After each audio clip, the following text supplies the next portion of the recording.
So today we're going to discuss about laboratory experiments. So in laboratory, you know that we have two experiments, two types of estimations: qualitative and quantitative estimations. Qualitative. So if you're synthesizing some substance, so what does it contain? Whether it contain acid, or does it contain a base, or it contains chloride, or whether it contains anion or cation, what a particular substance contains is called as qualitative. Quantitative means, so how much amount of a particular constituent is containing. So if you are going to synthesize any component, okay, so we will first contribute, we are going to first research until it contains chloride, sulfide, bromide. That is qualitative. Next step is how much amount of chloride, how much amount of sulfate, how much amount of bromide. So the weight of chloride, sulfide, bromide present is called as quantitative analysis. The amount of particular constituent present, examining the or determining the particular constant present in a given substance is called as qualitative, and finding out how much amount of particular constituent or the weight is called as quantitative. So here in chemistry laboratory you have quantitative analysis itself. So quantitative analysis can be done by volumetric method, that is classical volumetric method titration, or by instrumentation. So instrumentation, so here we have both instrumentation as well as your volumetric analysis. So instrumentation, so as you know, instrumentation can be done by what do you mean by instrumentation? So your salt based analysis, sodium hydroxide versus HCl can be estimated by titrating with NaOH using phenolphthalein indicator.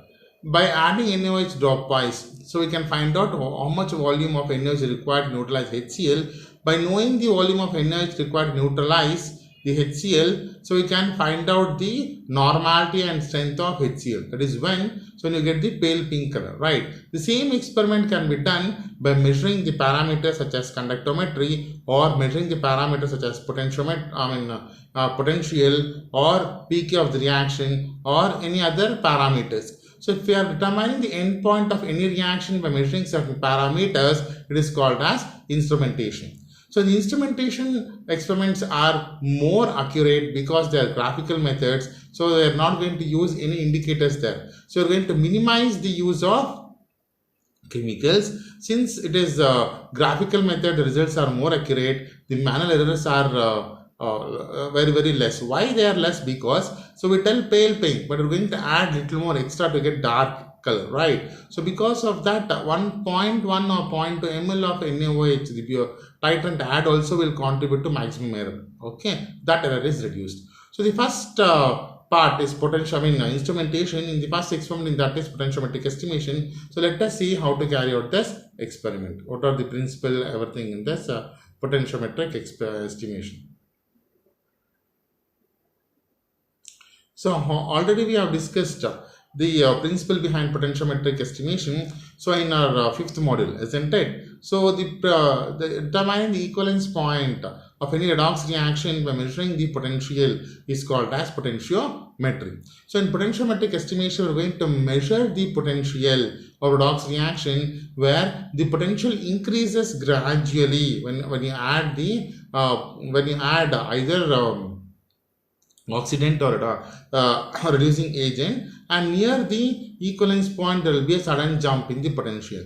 When there is a sudden jump in potential, after there is a sudden jump in potential, we can take 4 or 5 readings, stop the experiment, and then plot a graph of, you are going to plot a graph of change in potential versus volume of titrant added. So then you get the equivalence point. So by knowing the equivalence point, you can determine the strength or the normality present. So here let us this the basic thing for this is your Nernst equation. So you have this Nernst equation over here. So E is equal to E naught plus 0.0591 by N log concentration of oxidant by oxidizing form by reduced form, right? So let us take an example of K2Cr2O7 versus FAS. When I take K2Cr2O7 in the burette, we are going to take FAS in the beaker. So we are going to dip 2 electrodes. What are those electrodes? One is the indicator electrode, other one is the reference electrode. Reference electrode used here is tantalum electrode. Indicator electrode used here is the platinum electrode. We are going to add K2Cr2O7 in the increments of 0.5 ml. After every addition, you're going to measure the potential. So when before adding K2Cr2O7, you will have Fe2 plus in the beaker. You have only Fe2 plus. When you add K2Cr2O7, what happens? Fe2 plus will get oxidized to give you Fe3 plus and an electron. As you go on adding K2Cr2O7 from the burette to the beaker, what happens? The concentration of this will decrease, where the concentration of this Fe3 plus will increase. When you substitute the concentrations of Fe3 plus and Fe2 plus in the Nernst equation, that is oxidized form by reduced form. So let us assume initially the concentration of this was only 1. So and the concentration of this was 99. So 1 by 99. It has some fraction. Again it will increase. 2 by this will increase and this will decrease, right? So at one point of time, so when what will happen? This will be 10. This will be 90. This will be 10. So now another 0.5 ml. This will be 80. This will be 20. So slowly at one point of time you will have 60 here and you will have 40 here. When you add another 0.5 ml, that 0.5 ml is sufficient to convert the entire Fe2 plus 60 Fe2 plus to Fe3 plus. Okay. So what happens? This entire 60 Fe2 plus will get converted to Fe3 plus. Okay, this entire. So what will happen? There will be a sudden change in potential. So initially there will be slowly. So 10 or 5 will be increasing. That 0.5 ml is sufficient to convert the entire 60 Fe2 plus to Fe3 plus. So this will become 1 and this will become 99. So what happens here?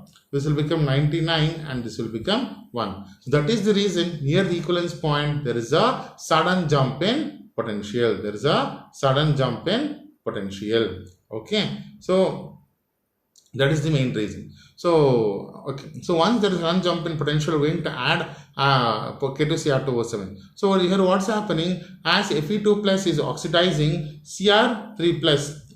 So K2Cr2O7 contains Cr plus 6, right? So Cr plus 6 will get reduced by accepting 3 electrons to give you Cr plus 3. Okay. So when Fe2 plus is getting oxidized to Fe3 plus, the concentration of Cr plus 3 is also increasing. Once entire Fe2 plus is oxidized to Fe3 plus, now extra added potassium dichromate. Now extra added potassium dichromate will remain in the burette as K2Cr2O7 itself. There is no Fe2 plus to convert to Fe3 plus.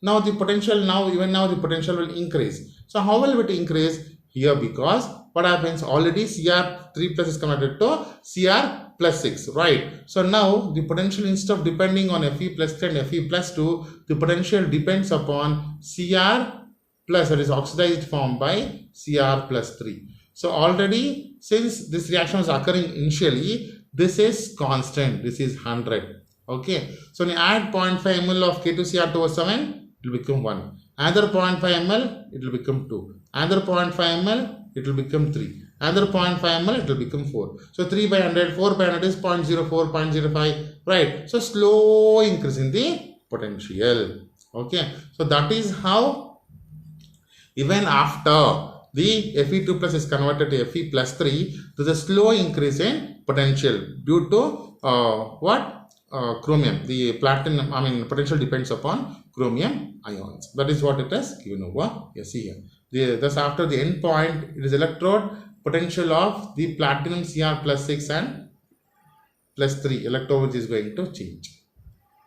So let us see how to perform the experiment. So we are going to take in burette K2Cr2O7 in a beaker FAS and one test tube of dilute H2SO4. H2SO4 is added in order to prevent the air oxidation of Fe2 plus to Fe plus 3. Okay.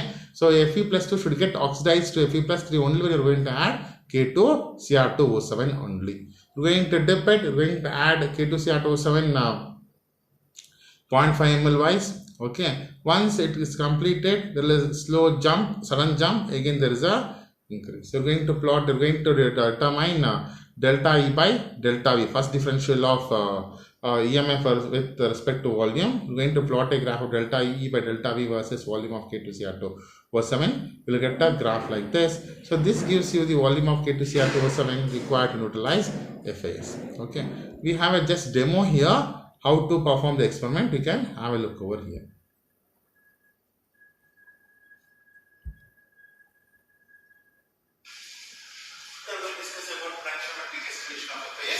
We already discussed the theory. So let us see the live demonstration of potentiometric estimation of FAS.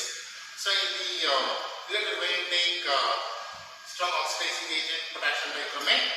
In the beaker we have taken reducing agent FAS, that is ammonium sulfate, and we have put two electrodes. These electrodes, one is indicate electrode, that is platinum electrode, other one is standard reference electrode, that is standard calomel electrode. Okay. So to this we are going to add 1 test tube of sulfuric acid in order to prevent air oxidation of Fe2 plus to Fe3 plus. So these both electrodes are connected to the potentiometer shown here. Okay. So once it is connected to the potentiometer, so we will take the 0 30. We are going to shake. So in order to prevent the breakage of either electrode or the beaker, we are using the straw to uniform concentration to blow. Okay, not to shake. We are not going to shake, not going to shake this either beaker, because a beaker may damage, electrodes may damage. Not to prevent that, we are going to use the straw. Okay. So the zero reading, it is 278 before adding potassium dichromate, it is 278. So we are going to add potassium dichromate in the increments of 0.5. You can see here it is colorless. Before adding K2Cr2O7, you can see it is very clear here, it is colorless. I am going to add 0.5 ml of K2Cr2O7. When I add K2Cr2O7 0.5 ml, what happens? Fe2 plus will get converted to Fe3 plus. You can see change in color. We get light blue in color. So the EMF also increases. It is around 284. So similarly, we are going to add potassium dichromate in the increments of 0.5 ml until you get sudden jump in potential. See this color intensity will, as oxidation increases, the intensity of this bluish color also will increase and EMF also will increase. It is 299.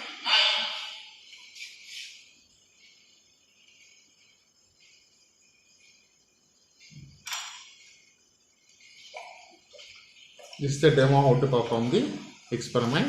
So I will show you how to calculate delta E by delta V, and also we are going to calculate, we are going to plot a graph. Okay. This complete experiment, how to perform the experiment.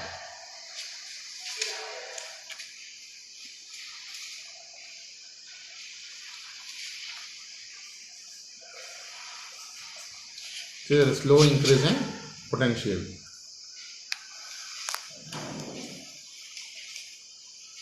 It's increasing. You can see the EMF is continuously increasing. We had around 289, now it became 483, 490, so it is increasing. There is a sudden jump in potential.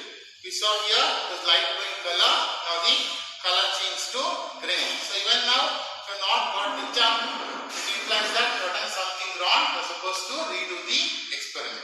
Okay. So when the color changes here from bluish to greenish, you are supposed to get a sudden jump in potential. Why the sudden jump in potential? You have discussed in theory, right? The same thing, you are supposed to wait until there is a constant EMF will become constant.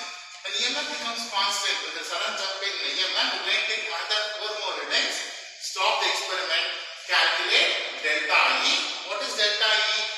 Difference between this EMF and this EMF. For this, there is no delta E value. 284 minus 278 is delta E. 299 minus 284 is for this value. 3 times minus 299 comes over here. Okay. Similarly, whatever values you get over here, you write here delta E by delta. Divide these values by delta V. What is delta V? Difference in volume. So what is difference in volume? You are adding dichromate in increments of 0.5. So 0.5, 0.5, 0.5. Delta E by 0.5. It gives you delta E by delta V. So we are going to plot a graph of delta E by delta V versus volume of K2Cr2O7. Then that we get volume of K2Cr2O7 required to utilize the phase. Okay. Now that we are going to calculate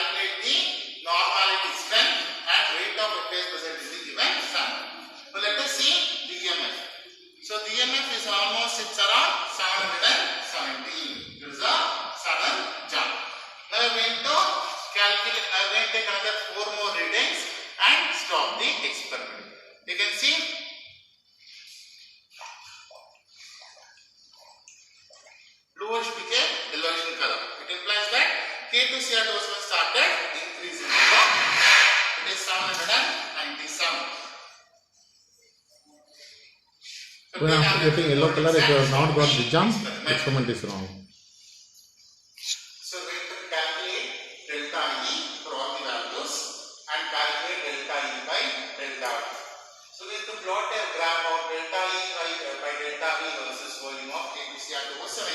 The graph we get like this. So delta E by delta V is on y-axis and x-axis volume of K2Cr2O7. From the graph, it is very clear that the volume of FA is required as 2.5. This is the nature of graph you get. Okay. So the calculation here is, so we want normality of FAs as supposed to find out. So normality of FAs equals normality into volume of K2Cr2O7. So normality of K2Cr2O7 is 0.5 given. Volume of K2Cr2O7, we will take it from graph. From graph it is 2.5. So divide by volume of FAs is 25 ml. So normality of FA is 0.05. So we are supposed to find out the FAs present in the given sample. That is weight of FAs equals normality of FAs into equivalent weight of FAs. That is 0.05 into 392.14. That gives 19.607 gram per liter. So similarly, the volume may vary in your examination. We may give you 20 ml, we may give you 22 ml, we may give you 30 ml. But the volume of K2Cr2O7 endpoint or equivalence point will vary. But for calculation, we will take this as fixed 25 ml. Thank you. Thank you.